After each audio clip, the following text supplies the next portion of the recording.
Hello, good morning. Durga Pal ma'am की class में आप सबका स्वागत है। Good morning class, welcome back to Durga Pal ma'am's class. आज की क्लास में हम पढ़ने जा रहे हैं क्लास 7 की नई पुस्तक मल्हार का सेकंड चैप्टर, जिसका टाइटल है, शीर्षक है तीन बुद्धिमान। तो ये पाठ आज हम पढ़ने जा रहे हैं। इस पाठ की व्याख्या मैं आपको सरल शब्दों में सुनाऊंगी। Word to word, line to line इस पाठ की व्याख्या आप लोगों के सामने रखी जाएगी, जिससे आपको ये पाठ की जो कहानी है वो अच्छे से समझ में आ जाए। तो शुरू करते हैं हम। तीन बुद्धिमान, क्लास 7 के लिए। किताब का नाम क्या है? मल्हार, जो आपकी नई CBSE की किताब है मल्हार। उसका सेकंड चैप्टर है तीन बुद्धिमान। जो भी बच्चे क्लास में प्रेजेंट हैं, लाइक का बटन दबा करके अपनी अटेंडेंस लगा दो। हम पाठ को शुरू करते हैं। तो कहानी का नाम है तीन बुद्धिमान, और इस कहानी की व्याख्या शुरू करने जा रही हूं मैं। ध्यान से सुनिएगा आप। एक समय की बात है कि एक निर्धन व्यक्ति के 3 बेटे थे। वह प्राय अपने बेटों से कहता, मेरे बेटो, हमारे पास ना तो रुपया पैसा है और ना ही सोना चांदी, इसलिए तुम्हें एक दूसरे प्रकार का धन संचित करना चाहिए। हर व्यक्ति और स्थिति को पूर्णतः समझने और जानने का प्रयास करो। तो क्या कह रहा है वो व्यक्ति? एक बहुत ही गरीब आदमी था, जिसके पास कुछ पैसा पाई ज्यादा था नहीं। उसके कितने बेटे थे? 3 बेटे थे। और वो अपने बेटों को अक्सर ये कहता था कि देखो, हमारे पास रुपया नहीं है, सोना चांदी हमारे पास नहीं है, तो तुम्हें क्या करना चाहिए कि एक दूसरी तरह का धन इकट्ठा करना चाहिए। और वो धन क्या है? किसी भी चीज़ को, किसी भी स्थिति को अच्छी तरह से जानने और समझने की शक्ति है वो धन। तो तुम कोशिश करो कि हर स्थिति को, हर वस्तु को अच्छी तरह से जान सको, और कोई भी चीज जो हो वो तुम्हारी दृष्टि से बच ना पाए। रुपए पैसे के स्थान पर तुम्हारे पास पैनी दृष्टि और सोने चांदी के स्थान पर तीव्र बुद्धि होगी। तो उसने क्या समझाया अपने बच्चों को कि देखो, सोना चांदी तो है नहीं हमारे पास, तो सोने चांदी की जगह पर तुम्हारे पास तेज दिमाग होना चाहिए। और रुपए पैसे नहीं है हमारे पास, तो रुपए पैसे की जगह पर तुम्हारे पास क्या होना चाहिए? पैनी दृष्टि, तीखी नजर, हर चीज को बारीकी से देखने की समझ। ऐसा धन संचित कर लेने पर तुम्हें कभी अगर तुम ऐसा धन इकट्ठा कर लोगे तो तुम्हें कभी किसी प्रकार की कोई भी कमी नहीं रहेगी। तुम दूसरों की तुलना में 19 नहीं रहोगे। 19 ना रहना मुहावरा है, मतलब दूसरों से तुम कम नहीं रहोगे अगर तुम इस धन को अपने पास जमा कर लेते हो। कौन से धन की बात हो रही है? ये कि बुद्धिमता की बात हो रही है, तेज नजर की बात हो रही है। बुद्धिमता और तेज नजर। आगे क्या कह रहा है कहानी देखिए। समय बीता और कुछ समय पश्चात पिता चल बसे। अब ये सभी के साथ है कि उसके पिताजी कुछ समय के बाद उनकी मृत्यु हो गई। बेटे मिलकर बैठे, उन्होंने सारी स्थिति पर विचार किया। अब पिताजी की मृत्यु हो गई तो बेटे एक दिन मिलकर के तीनों जने बैठे इकट्ठे, और उन्होंने पूरी स्थिति पर विचार किया कि देखो, हमारे पास पैसा नहीं है, ये नहीं है, हम कैसे करेंगे, कैसे जिएंगे आगे, हमें क्या करना चाहिए। तो उन्होंने आपस में बातचीत की। तो वो बोले कि हमारे लिए यहाँ कुछ भी तो करने को नहीं, आओ घूम फिर कर जगत देखें। तो उन तीनों ने डिसाइड किया कि देखो, हमारे घर में तो कुछ है नहीं हमारे पास, तो ऐसा करते हैं, हम घर से निकलते हैं, जा करके संसार में घूमते हैं, तो दुनिया को देखते हैं। आवश्यकता होने पर हम चरवाहों या खेत में श्रमिकों का काम कर लेंगे, और अगर हमको जरूरत पड़ी, भाई पैसे की जरूरत तो पड़ेगी, तो हमको जरूरत पड़ेगी तो हम क्या करेंगे कि चरवाहों, मतलब कि जानवरों को चराने वाले, या फिर किसी खेत में हम मजदूरी कर लेंगे। हम कहीं भी क्यों ना हो भूखे नहीं मरेंगे। तो उन्होंने कहा कि मेहनत करके हम खा लेंगे, कहीं भी हम रहें, लेकिन हम भूखे नहीं मरेंगे। तो उन्होंने ये डिसाइड किया, ये निश्चय किया कि हम घर छोड़ करके निकलते हैं, और हम कहीं भी जाएं, कुछ भी करें, हम भूखे नहीं मरेंगे, कुछ भी कमा करके हम खा लेंगे। अंततः वे तैयार होकर यात्रा पर चल दिए। तो आखिर में क्या हुआ कि उन्होंने अपनी तैयारी की और वो निकल गए बाहर कि हम दुनिया में कहीं भी घूमेंगे। उन्होंने सुनसान वीरान घाटियां लांघी और ऊंचे ऊंचे पहाड़ों को पार किया। इस तरह वे लगातार 40 दिनों तक चलते रहे। कितने दिन चलते रहे वो? 40 दिन। 40 दिन कितने होते हैं पता है? 40 डेज। तो वो चलते रहे। सुनसान वीरान घाटियां थी, ऊंचे ऊंचे पहाड़ थे, लेकिन वो चलते रहे। उनके पास जितना खाने पीने का सामान था अब तक समाप्त हो गया। वे थक कर चूर हो गए थे, उनके पैरों पर छाले पड़ गए थे। तो जितना भी घर से सामान लेकर आए थे वो तो खा पी लिया, इतने दिनों तक खाते रहे उसको। अब वो सामान खत्म हो गया। अब 40 दिन तक चलते जा रहे हैं तो थक कर वो लोग चूर हो गए और उनके पैरों पर भी छाले पड़ गए, पैदल चल रहे थे, कुछ तो उनके पास गाड़ी वाड़ी थी नहीं, किंतु सड़क थी कि समाप्त होने को नहीं आ रही थी। अब वो जिस सड़क पे चल रहे हैं वो सड़क तो बहुत लंबी है, उस पे चलते जा रहे हैं, सड़क तो कहीं खत्म ही नहीं हो रही, कहाँ रुके वो कहीं रुके ही नहीं, चलते जा रहे हैं 40 दिन से लगातार। वे आराम करने के लिए रुके, पुनः आगे चल दिए, थोड़ी देर रुकते, आराम करते और फिर आगे चले आते। अंत में उन्हें अपने सामने वृक्ष और मकान दिखाई दिए। वे एक बड़े नगर के पास पहुंच गए थे। तो अब वो इतनी दूर आ गए सड़क पर चल चल चल चल के कि लास्ट में जाकर सड़क वो खत्म हुई और उनको आगे क्या दिखाई दिए, पेड़ और कुछ मकान दिखाई दिए। तीनों भाई बहुत प्रसन्न हुए और शीघ्रता से पग यानी कि पैर बढ़ाने लगे। पग का अर्थ है पैर। जब वे नगर के बिल्कुल निकट पहुंच गए तो सबसे बड़ा भाई अचानक रुका। उसने धरती पर दृष्टि डाली और बोला, थोड़ी देर पहले यहाँ से एक बहुत बड़ा ऊंट गया है। अच्छा, अब वो क्या हुए, चलते चलते एक नगर के पास आ गए, उन्हें घर मकान दिखाई देने लगे वहां पर। तो नगर के पास जब वो पहुंच गए तो सबसे बड़ा वाला भाई अचानक से वो रुक गया और रुक करके उसने धरती पर यानी नीचे जमीन पर नजर डाली और बोला कि यहाँ से ना थोड़ी देर पहले एक ऊंट गया है। वे थोड़ा और आगे गए तो मंझला भाई रुका और सड़क के दोनों ओर देख करके बोला, संभवतः वह ऊंट एक आंख से नहीं देख पाता हो। थोड़ा फिर चले आगे तो बीच वाला भाई मंझला यानी मंझला का मतलब है बीच वाला। तो बीच वाला भाई बोला कि जो ऊंट गया ना वो ऊंट मुझे लगता है कि वो ऊंट एक आंख से देखता नहीं था। वे कुछ और आगे गए तो सबसे छोटे वाले भाई ने कहा, ऊंट पर एक महिला और एक बच्चा सवार थे। तो छोटे भाई ने ये बात कही कि बड़े ने कहा एक ऊंट गया है, बीच वाले ने कहा कि ऊंट एक आंख से नहीं देख पाता था और छोटे भाई ने कहा कि ऊंट पर एक महिला और एक बच्चा सवार था। महिला का अर्थ है एक औरत और एक बच्चा उसके साथ, ये दोनों ऊंट के ऊपर बैठे हुए थे। ओके, बिल्कुल सही, दोनों बड़े भाइयों ने कहा और वे तीनों फिर आगे बढ़ चले। कुछ समय पश्चात एक घुड़सवार उनके पास से निकला। सबसे बड़े भाई ने उसकी ओर देखकर पूछा। अब फिर वो आगे निकल गए हैं वहां से। तो चलते चलते वो चलते जा रहे हैं तो अचानक क्या हुआ कि एक घोड़े पर सवार एक आदमी उनके पास से निकला। तो सबसे बड़े वाले भाई ने उस घोड़े वाले आदमी से पूछा, घुड़सवार तुम किसी खोई हुई वस्तु को ढूंढ रहे हो ना? घुड़सवार ने घोड़ा रुककर उत्तर दिया, हाँ। तो सबसे बड़े भाई ने पूछा, तुम्हारा ऊंट खो गया है क्या? तो बोला हाँ, बहुत बड़ा सा। उसने कहा कि बहुत बड़ा था ऊंट। वो घुड़सवार बोला हाँ, वह एक आंख से नहीं देख पाता है ना? मंझले भाई ने पूछा। हाँ, हमें ही उत्तर मिल रहा है चीज का। एक छोटे से बच्चे के साथ उस पर महिला सवार थी। सबसे छोटे भाई ने सवाल किया। घुड़सवार ने तीनों भाइयों को शंका की दृष्टि से देखा। शंका यानी शक की नजर से देखा उन तीनों को। भाई इनको कैसे बताएंगे, सारा कुछ सही सही बताते जा रहे हैं कि ऊंट ढूंढ रहा हूं मैं और ऊंट एक आंख से नहीं देखता था और ऊंट पर एक महिला और एक बच्चा सवार था। तो इनको ये सारी बातें सच सच कैसे पता है? तो तुम्हारे पास है मेरा ऊंट। तो उसने क्या कहा, अच्छा तुम्हारे पास है मेरा ऊंट, तुरंत बताओ तुमने उसका क्या किया? हमने तुम्हारे ऊंट का मुंह तक नहीं देखा, भाइयों ने उत्तर दिया। तो तुम्हें उसके बारे में सभी बातें पता कैसे हैं? फिर घुड़सवार ने पूछा, भाई तुम्हें कैसे पता कि ये सब चीजें तुम मुझसे जो बोल रहे हो ये सब चीजें तुम्हें कैसे पता चली? क्योंकि हम अपनी आंखों और बुद्धि से काम लेना जानते हैं।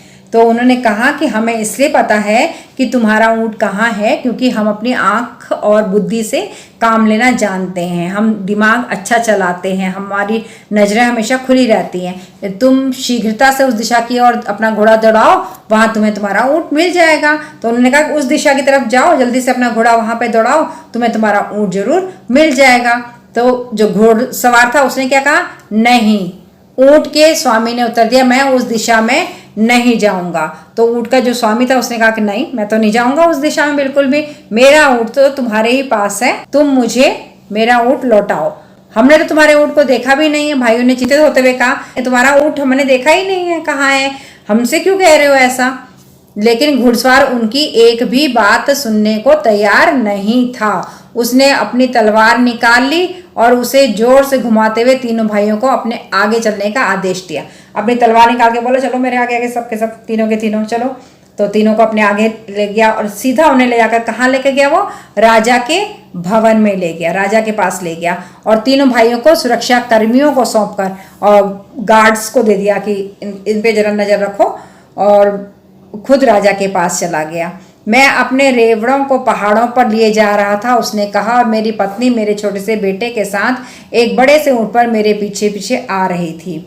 तो उसने कहा कि मैं अपने रेवड़ों को, मतलब ऊँट वगैरह जो होते हैं जानवर, उनको मैं पहाड़ पर लेकर के जा रहा था और मेरी पत्नी ऊँट के ऊपर थी, मेरा छोटा बेटा भी उसके साथ था, वो ऊँट पर बैठे हुए थे और वो मेरे पीछे पीछे आ रहे थे। किसी कारण उनका ऊँट पीछे रह गया और वे रास्ता भटक गए। अब क्या हुआ कि मैं तो आगे निकल गया और मेरी पत्नी और मेरे बेटे का जो ऊँट था वो रास्ता भटक गया और वो पीछे रह गए। मैं उन्हें ढूंढने गया तो मुझे रास्ते में 3 व्यक्ति मिले। तो वो पूरी स्टोरी सुना राजा को कि क्या क्या हुआ। जब मैं अपनी पत्नी और अपने बेटे को ढूंढने के लिए गया तो मुझे रास्ते में 3 व्यक्ति मिले हैं जो पैदल चलते जा रहे थे। मुझे पूरा विश्वास है कि उन्होंने मेरा ऊँट चुराया है। तो वो राजा को बता रहा है कि मुझे तो पूरा विश्वास है कि उन्होंने मेरा ऊँट चुराया है और मेरी पत्नी और बेटे को मार डाला है। तो उसने ये शंका भी जाहिर कर दी कि उन लोगों ने मेरी पत्नी और मेरे बेटे को मार डाला है। तुम ऐसा क्यों समझते हो? जब वह व्यक्ति अपनी बात कह चुका तो राजा ने पूछा। उसने पूरी बात राजा को बता दी। तो राजा ने कहा कि तुम ऐसा क्यों सोच रहे हो कि उन 3 लोगों ने तुम्हारी पत्नी को और बेटे को मारा है? तुम्हारे पास क्या कोई सबूत है? तो उसने कहा, इसलिए कि मैंने उन लोगों से इस संबंध में एक भी शब्द नहीं कहा था, फिर भी उन्होंने मुझे ये बताया कि ऊँट बहुत बड़ा था, एक आंख से नहीं देख पाता था और उस पर एक महिला और बच्चा सवार था। तो फिर वो आदमी बोला राजा को कि मैंने उनसे कुछ भी नहीं पूछा कि मैं किसको ढूंढ रहा हूँ, क्या ढूंढ रहा हूँ, मेरी पत्नी गुम हो गई है, मेरा बेटा गुम हो गया, मैंने उनसे कोई बात नहीं की। लेकिन उन्होंने खुद से मुझे सामने से कहा कि तुम किसी ऊँट को ढूंढ रहे हो जो एक आंख से नहीं देखता था और उस पर एक महिला और बच्चा सवार थी। अब राजा भी सोच में पड़ गया। थोड़ी देर वो सोचता रहा, उसके बाद वो बोला कि जैसा कि तुम कहते हो, तुम्हारे बताए बिना तुम्हारे ऊँट के विषय में उन्होंने सभी कुछ इतनी अच्छी तरह से बताया है, तो अवश्य उन्होंने उसे चुराया होगा। जाओ उन चोरों को यहाँ लाओ। अब राजा को भी शक हो गया। राजा ने कहा, अच्छा, तुम्हारे पूछे बिना अगर वो इतना सब कुछ बता दे रहे हैं तो इसका मतलब ऊँट उन्हीं लोगों ने चुराया। तुम उन लोगों को पकड़ के यहाँ मेरे पास लेकर के आओ। ऊँट का स्वामी बाहर गया और तीनों भाइयों को साथ लेके झटपट अंदर आ गया। अब वो ऊँट वाला बाहर गया, 3 भाइयों को पकड़ा उसने और सीधे अंदर लेकर के आ गया। चोरों, तुरंत बताओ। राजा उन्हें धमकाते बोला, तुरंत उत्तर दो, तुमने उस आदमी का ऊँट कहाँ छिपाया है?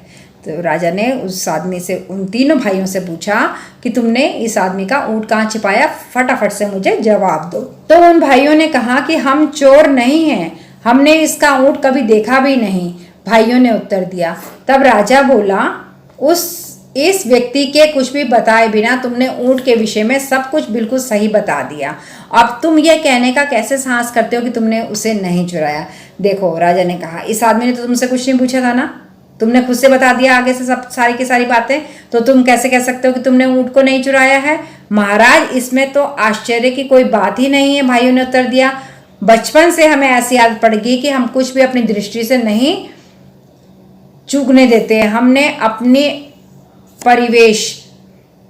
तो उन लोगों ने कहा राजा से, महाराज, इस बात में हैरान होने की कोई जरूरत नहीं है। बचपन से हमें ऐसी आदत पड़ी है कि हम अपनी नज़र से कोई भी चीज़ को चूकने नहीं देते, हम हर चीज़ को बारीकी से देखते हैं। हमने अपने परिवेश को पैनी दृष्टि से देखने और बुद्धि से सोचने के प्रयास में बहुत समय लगाया है, इसलिए ऊँट को देखे बिना ही हमने बता दिया कि वह कैसा है। तो वो बोले कि हमने बचपन में ये विद्या सीख ली है कि किस तरह से अपनी नज़र को और अपनी बुद्धि को सोचने में प्रयोग करना है, कैसे समय लगा करके सोचना है और हर चीज़ का निचोड़ निकाल लेना है। इसलिए हमने ऊँट को देखा भी नहीं और हमने बता दिया कि ऊँट कैसा है। राजा हंस दिया, राजा को हंसी आ गई। किसी को भी देखे बिना ही उसके विषय में इतना कुछ जानना संभव हो सकता है? उसने पूछा, कभी ऐसा पॉसिबल है कि तुम किसी चीज़ को ना देखो, किसी व्यक्ति को ना देखो, किसी चीज़ को ना देखो और उसके बारे में सब कुछ बता दो? हाँ, संभव है, भाइयों ने उत्तर दिया। तो ठीक है, हम अभी तुम्हारी सच्चाई की जांच कर लेंगे। राजा ने कहा, ठीक है, अच्छा, सही बात है, तो अभी मैं तुम्हारी सच्चाई का पता लगाता हूँ। राजा ने उसी समय मंत्री को बुलाया और उसके कान में कुछ फुसफुसाया। मंत्री तुरंत महल के बाहर चला गया, लेकिन शीघ्र ही वह 2 सेवकों के साथ लौटा जो एक बहुत बड़ी सी पेटी लाए थे। दोनों ने पेटी को बहुत सावधानी से द्वार के पास ऐसे रख दिया कि वह राजा को दिखाई दे सके और खुद एक और हट गए।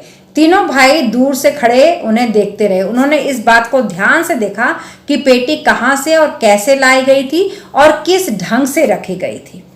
तो क्या हुआ कि राजा ने अपने मंत्री को बुलाया, उसके कान में कुछ कहा, मंत्री वहां से बाहर गया और फिर क्या हुआ कि 2 नौकरों के साथ मंत्री वापस लौट करके आया और वो नौकर क्या उठा के लाए थे, एक बहुत बड़ी पेटी थी उनके पास। वो पेटी को लाकर उन्होंने बड़े सावधानी से द्वार के बिल्कुल सामने, द्वार यानी दरवाजा, द्वार के एकदम पास में रख दिया। ऐसे रखा कि राजा जहां बैठा है वहां से वो साफ दिखाई दे जाए पेटी, और खुद वहां से वो हट गए। अब तीनों भाई उनकी इस हरकत को ध्यान से ऑब्जर्व कर रहे थे, बड़े ध्यान से देख रहे थे कि ये कितने आराम से पेटी को लेके आ रहे हैं। फिर उन्होंने रखा भी बहुत आराम से उस पेटी को, किस ढंग से ये रख रहे हैं और कैसे ये खड़े हो रहे हैं। तो वो बिल्कुल ध्यान से उनको देख रहे थे।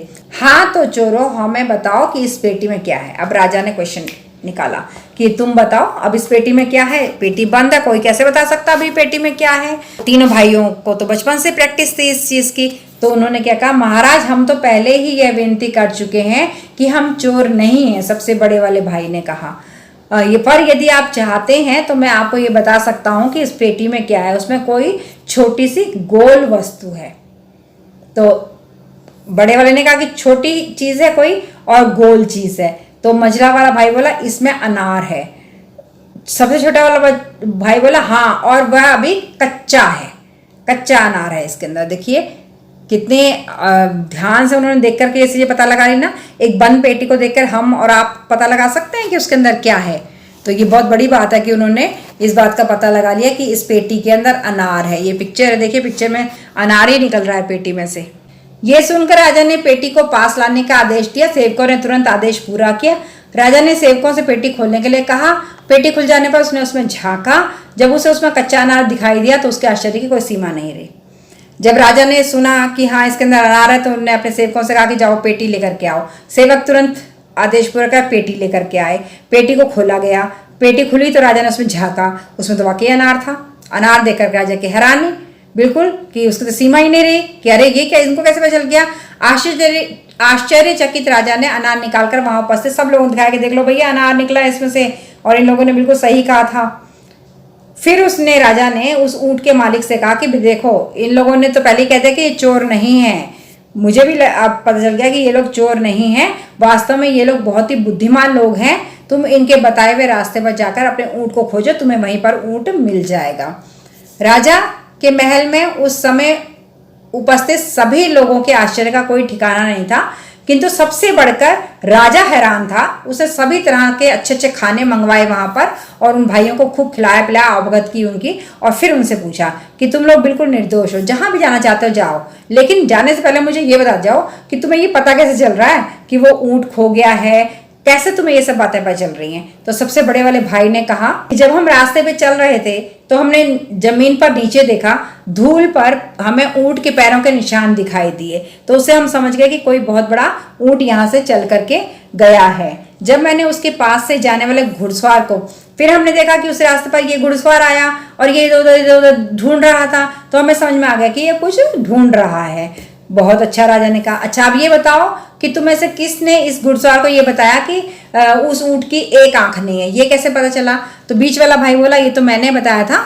मैंने इस बात का अनुमान ऐसे लगाया कि ऊंट जिस रास्ते पे चल रहा था उसके दाएं तरफ की घास तो खाई हुई थी, लेकिन बाएं तरफ की घास नहीं खाई थी। इसका मतलब उसे एक आंख से दिख रहा था और एक आंख से नहीं दिख रहा था, इसीलिए वो जिस तरफ से दिख रहा था बस उसी तरफ की घास को खा रहा था। बहुत उत्तम, राजा ने कहा। तुम में से ये अनुमान किसने लगाया था कि ऊंट के ऊपर एक औरत बैठी है और एक बच्चा बैठा है। तो छोटा भाई बोला ये मैंने कहा था। मैंने देखा कि एक जगह पर ऊंट के घुटने टेक कर बैठने के निशान बने हुए थे और उसी निशान के पास रेत पर महिला के जूतों के भी निशान थे और साथ में छोटे छोटे पैरों के निशान थे, जिससे मुझे पता चल गया कि ऊंट यहाँ बैठा होगा और महिला और बच्चा उसके ऊपर से उतरे तो उनके पैरों के निशान पड़ गए। तो इससे मुझे पता चल गया। बहुत अच्छा, तुमने बहुत सही कहा है, राजा बोला। लेकिन तुम लोगों को ये कैसे पता चला कि पेटी में कच्चा अनार है? ये बात तो मेरी समझ में बिल्कुल भी नहीं आई। ठीक है ना। ऊंट को उन्होंने पैरों के निशान से पहचान लिया, औरत को पैरों के चप्पल के निशान से पहचान लिया, जूते के, और बच्चे को भी पैरों के निशान से पहचान लिया। अब ये कैसे पता चला उनको कि जो पेटी है, पेटी के अंदर अनार है, ये कैसे पता चला? ये है पिक्चर जिसमें राजा उन तीनों से पूछताछ कर रहा है और घुड़सवार बता रहा है राजा को सब कुछ।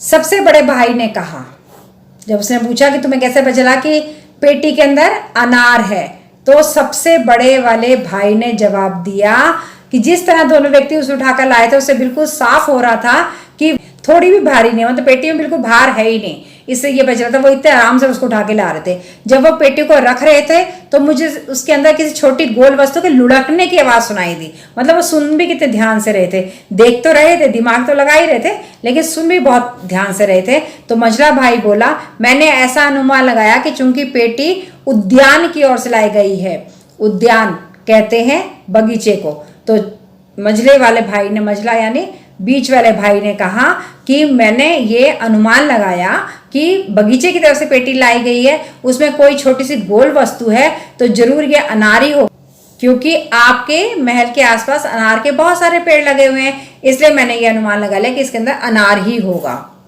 बहुत अच्छा, राजा ने कहा। और उसने सबसे छोटे भाई से पूछा, लेकिन तुम्हें ये कैसे पता चला कि अनार कच्चा है? इस समय तक उद्यान में सभी अनार कच्चे हैं, ये तो आप खुद ही देख सकते हैं, उसने उत्तर दिया और खुली हुई खिड़की की ओर संकेत किया। वहां पे एक खिड़की खुली हुई थी, खिड़की से बाहर इशारा करके छोटे वाले लड़के ने कहा कि आप ही देख लीजिए, सारे अनार तो भी कच्चे हैं, पके ही नहीं है आपके बगीचे में, तो अगर इसके अंदर अनार तो कच्चा ही होगा ना। राजा ने बाहर देखा तो पाया कि उद्यान में लगे हुए अनार के सभी वृक्षों पर कच्चे अनार लटक रहे हैं। अब राजा ने जब बाहर देखा तो राजा को पता चल गया कि हाँ, अनार तो कच्चे हैं भैया, ये तो ठीक कह रहे हैं बिल्कुल।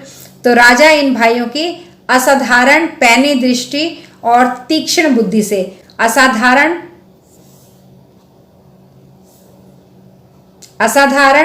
पैनी दृष्टि, असाधारण मतलब जो नॉर्मल नहीं है, एक्स्ट्रा ऑर्डिनरी है, उसे कहते हैं असाधारण। पैनी मतलब तीखी, तेज नजर, और तीक्ष्ण बुद्धि, जो बहुत बुद्धिमान है, बहुत तेज दिमाग जिसका है।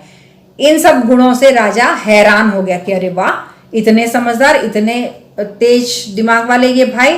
धन संपत्ति या सांसारिक वस्तुओं की दृष्टि से तो तुम धनवान नहीं हो। राजा ने कहा कि देखो, तुम्हारे पास ना तो धन संपत्ति है, ना ही सांसारिक वस्तुएं हैं। सांसारिक वस्तुएं मतलब जैसे महल, कोठी, कार, नौकर चाकर, पैसा, ये सब कुछ तुम्हारे पास नहीं है। तुम धनवान नहीं हो, मतलब तुम पैसे वाले लोग नहीं हो, अमीर लोग नहीं हो, लेकिन तुम्हारे पास बुद्धि का बड़ा कोश है, यानी दिमाग का खजाना तुम रखते हो। कोश का अर्थ होता है खजाना। उसने प्रशंसा करते हुए कहा और उन्हें अपने दरबार में रख लिया।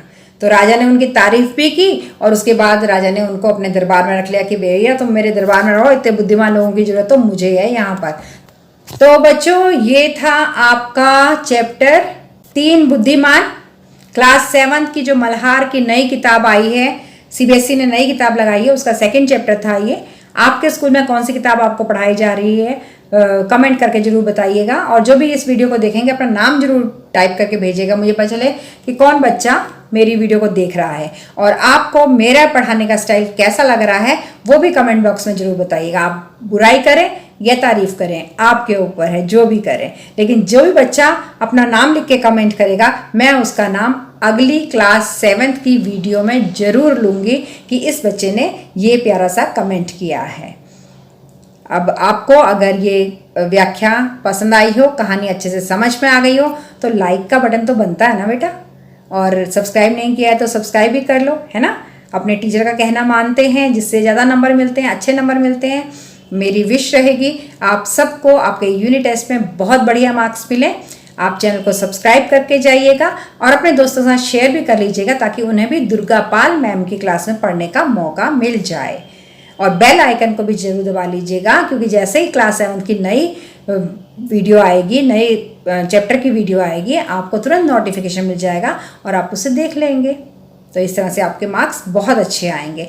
अब इससे अगली वीडियो में मैं ये सारे के सारे प्रश्नों के आंसर आपको कराऊंगी, सारे के सारे प्रश्न उत्तर आपको कराए जाएंगे अगली वीडियो में। तो बने रहिएगा आप दुर्गा पाल मैम की क्लास में। सब्सक्राइब करना बिल्कुल मत भूलना और एक प्यारा सा कमेंट तो बनता है, ज़रूर लिख करके जाना, अपना नाम बताना। इसी तरह से हमारी और आपकी बॉन्डिंग मजबूत होगी। आपको मेरा स्टाइल समझ में आएगा और मुझे आपका नाम समझ में आएगा, तो हमारे बीच का जो संबंध है वो थोड़ा सा गाढ़ा हो जाएगा। ठीक है, तो चलते हैं, अगली वीडियो में फिर से मिलेंगे।